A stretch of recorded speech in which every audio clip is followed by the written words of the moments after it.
कैसे हो आप? वो तो कानून के मुताबिक बहुत मुबारक जी सर। कैसे हो आप? खैरियत से हो? आप कैसे हो? खैरियत से हो?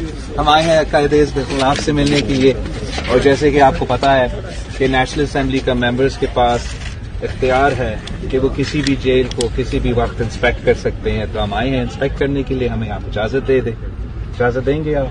ये कमिश्नर साहब मिनिस्ट्री से।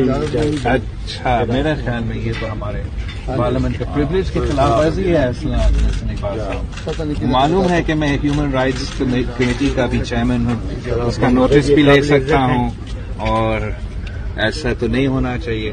शहबाज शरीफ साहब तो वजीर आला पंजाब भी रहा है, कायदे हिस्ब इख्तिलाफ है, और इस किस्म के नाइंसाफी नहीं होना चाहिए।